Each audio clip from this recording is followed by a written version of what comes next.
to the channel, to this video. Boom. D-Waz, come down. I'm too tall, mate. No, you're not too tall. We're short. We're so short. I'm too tall. Today's video is basically going to be a typical powerlifting session. So, I'm 4 weeks out of my first powerlifting meet. D-Waz was going to do it. Obviously, as you guys know, he's hurt his shoulder. So, come down. You're not tall. So, D-Waz is basically going to be my coach. D-Waz is going to be my coach. So right now, I'm about to have some pre-workout. CG. Only the best. The best of the best. Fridge water's the best water. Fridge water is the best water. We normally have a funnel. We're going to improvise with this thing here. Funnels are key. And maybe do it like this instead. No, just do it like a what? Like a spiral. Ah, that's smart. Not like that. Look how big that scoop is. It's definitely milk gonna fall out. That's one scoop. Wait. That's not gonna work. Trust me.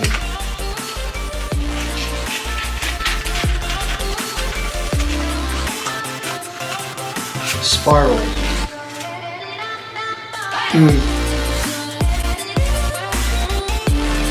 We're gonna do it separately because that was too much of a scoop.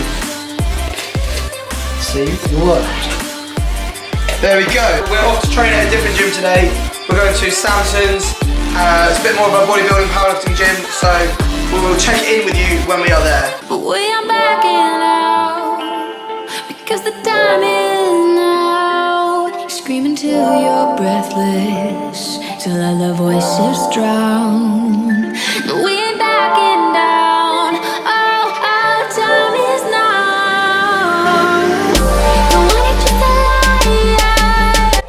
Alright guys, it's D-Waz here. I'm going to take you through some tips, and by tips I mean just some beginner key tips to help you try and improve your squat, bench and deadlift. What I'm going to be doing is giving you one tip for each exercise, but before we start that, I just wanted to say how important the warm-up is in any given session. Like, it's so important for your body to be warm. Like, you want your body to be primed, ready to lift the right weights of your workout. Does that make sense? So yeah, always get your warm-up in, because it's very, very, very important to stay injury-free. I mean, well, the risks of injury is going to get lower and lower with better with the quality of your warm-up. Yeah. So here we have Dion doing a 5x5 with 160 on the deadlift, and I'll stagger the clip so it goes set 1, set 2, set 3, set 4, set 5 obviously with each clip, and each is a different one. But the main thing about the deadlift is to realise the hip hinge movement, and by that I just mean to go practice on your hip hinge. And if you don't know what that is, just do a quick Google search or a YouTube search and you'll find something really decent on the area. So yeah, check it out. Benching. The one key thing I would say about benching is not actually anything to do with the upper body, it's more the leg drive that comes with it, if that makes sense. Yeah. So if we watch here, watch how Dion sets up his feet. So his feet's quite far back, so the knees lower than your hip position.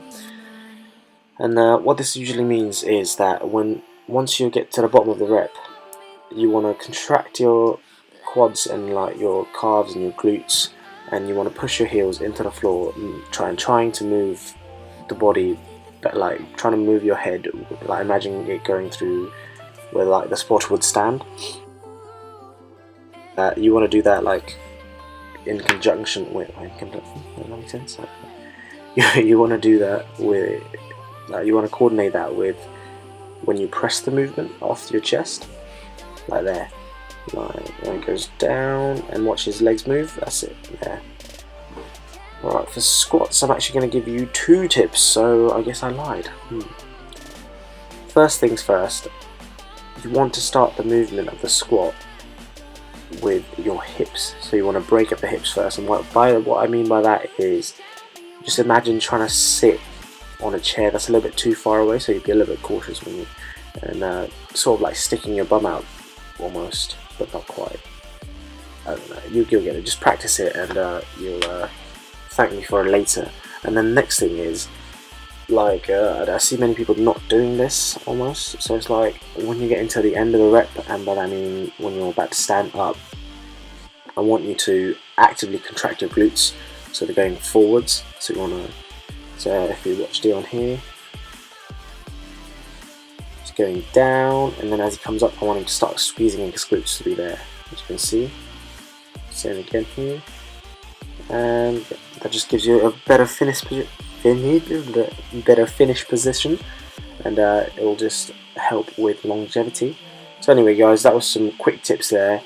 I don't know how, I hope you find it useful, and if you did find it useful, let us know, and if you didn't find it useful, also let us know. And if you want to make if you want us to make more videos like this, then let us know as well.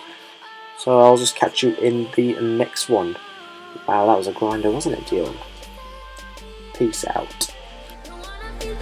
So, just finished up at the gym. Big session. It's called Samson's gym. Really I was looking up there for a reason. There's a name. There's a name, Samson's gym. Check them out. It's in Eastleigh, near Southampton, Winchester area. So if you're proper like American, hard, old school bodybuilding gym, like good. They're not all fancy. Goons. Yeah, we like that a lot. Really good session, and we hope you enjoyed this style of video, because this is the first one that's of its type on the channel. Sort of informative, but like keeping it quite minimum, just to like beginner sort of key tips with powerlifting. Obviously, powerlifting is a big part of our training, so we hope you enjoyed the video. Let us know what you think. Just let us know how it's gone for you, and we'll see you in the next video. Thank you very much. Cheers, Cheers, team.